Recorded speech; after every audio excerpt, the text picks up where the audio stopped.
గుంటూరు పట్టణంలోని ఈరోజు SC ST BC ఉద్యోగుల రిటైర్డ్ ఉద్యోగుల గ్రాడ్యుయేట్ కృష్ణా గుంటూరు పట్టభద్రుల ఎన్నిక గురించి అవగాహన సదస్సు ఏర్పాటు చేశారు. ఈ కార్యక్రమానికి ముఖ్య అతిథులుగా గుంటూరు పార్లమెంట్ సభ్యులు పెమ్మసాని చంద్రశేఖర్, పట్టభద్రుల ఎమ్మెల్సీ అభ్యర్థి ఆలపాటి రాజేంద్ర ప్రసాద్, మాజీ మంత్రి వేమూరు శాసనసభ్యులు నకా ఆనందబాబు పాల్గొన్నారు.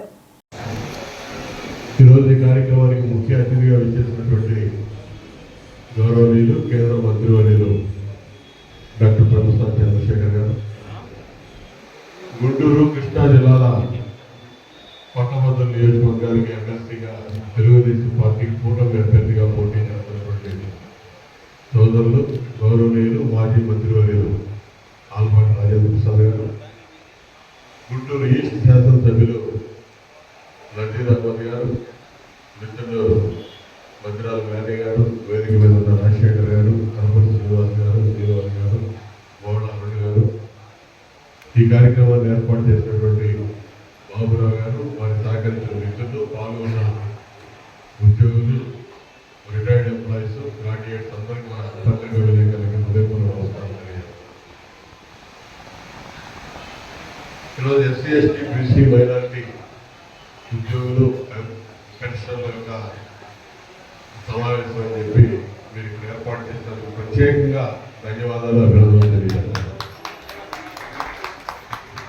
ఎస్సీ ఎస్టీ బీసీ మైనార్టీలు అంటే సమాజంలో 50% పైన ప్రజానికి ఉన్నటువంటి సెక్షన్స్ ఇవ్వండి.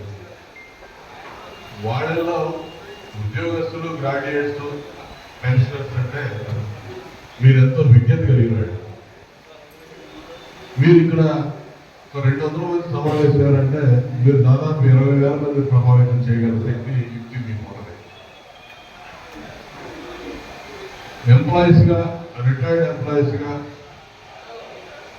మీరు అందించినటువంటి సేవలు కానీ, మీకున్న పరిచయాలు కానీ, మీ కుటుంబ సభ్యులు కానీ, మిత్రులు కానీ అందరినీ కూడా రేపు జరిగే గ్రాడ్యుయేట్స్ ఎన్నికల్లో ఒక చైతన్యవంతం చేసి ఆలపాటి రాజేంద్ర ప్రసాద్ గారి విజయానికి మీరందరూ కూడా నిలబడతానని చెప్పి నేను మనస్ఫూర్తిగా నమ్ముతున్నాను.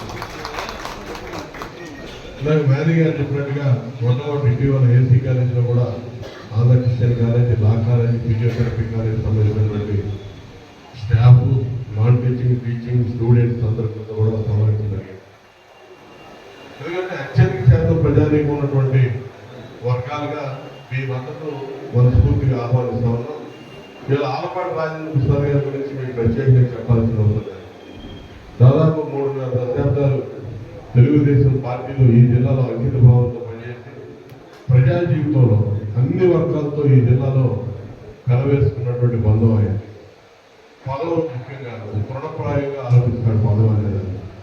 ఇలా ఎమ్మెల్యే టికెట్ అలయన్స్లో పోయి రాకపోయినా కూడా ఎక్కడ కూడా కించిత్ దాని గురించి ఆలోచన చేయకుండా పార్టీ విజయం కోసం, పార్టీ అభ్యర్థుల కోసం అహోరాత్రులు శ్రమించినటువంటి వ్యక్తి.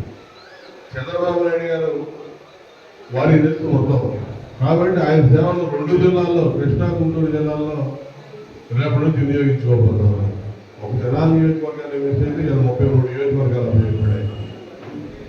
కాబట్టి మీరందరూ వారికి చేదోడు వాదోడుగా ఉండటం కోసం మీకు మీరుగా ఈ సమావేశాన్ని ఏర్పాటు చేసుకొని మద్దతు ప్రకటించి రేపటి నుంచి ఎన్నికల వరకు కూడా ఇదే ఉత్సాహాన్ని, దీనికంటే రెట్టించిన ఉత్సాహాన్ని చూపిస్తానని చెప్పి నేను విశ్వసిస్తా ఉన్నాను.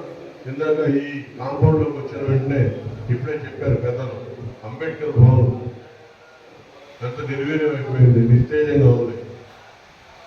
దాని నిర్మాణం ఏ పరిస్థితులు ఆగిపోయిందో, మన వర్గాల ప్రజల ఓట్లు అది నిర్మాణం చేసాము, సగం వరకు మిగిలిన దానికి 6 కోట్లు పైచీలకు శాంక్షన్ ఇచ్చాం. ఆ తదుపరి వచ్చినటువంటి ప్రభుత్వం 5 సంవత్సరాలు నిర్లక్ష్యం చేసింది. ఆ రోజు 2019లో 14 నుంచి 19 వరకు బ్రహ్మాండమైన కార్యక్రమాలు చంద్రబాబు నాయుడు గారు ఆ రోజు దళితులకు కానీ, బలహీన వర్గాలు కానీ, గిరిజన సంక్షేమానికి అందించాం.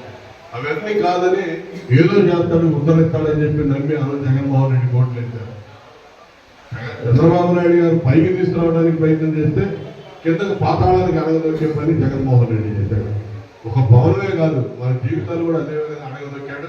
ఇలా తెలుసుకుని వల్ల ఎప్పుడూ లేని విధంగా మొన్న ఎన్నికల్లో 164 సీట్లు చంద్రబాబు నాయుడు గారి నాయకత్వంలో కూటమి ప్రభుత్వానికి ఇచ్చి ప్రజలు ఇవాళ ఎంత మంచి చేశారో మంచి ప్రభుత్వాన్ని అందించారు.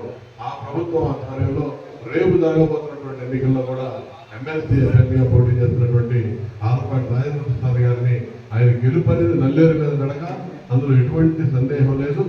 వెస్ట్ శాసనసభ్యురాలు శ్రీమతి మాధవి గారిని కోరుకుంటూ వారి గెలుపులో అది నల్లేరు మీద నడకని చెప్తా ఉన్నాను. ఆ గెలుపులో మీరు ప్రధాన భూమిక పోషించాలని చెప్పి నేను మనస్ఫూర్తిగా ఆశిస్తూ ఈ కార్యక్రమాన్ని ఏర్పాటు చేసిన పెద్దలందరూ కూడా పేరు పేరు ధన్యవాదాలు తెలియజేస్తూ సెలవు తీసుకుంటాను.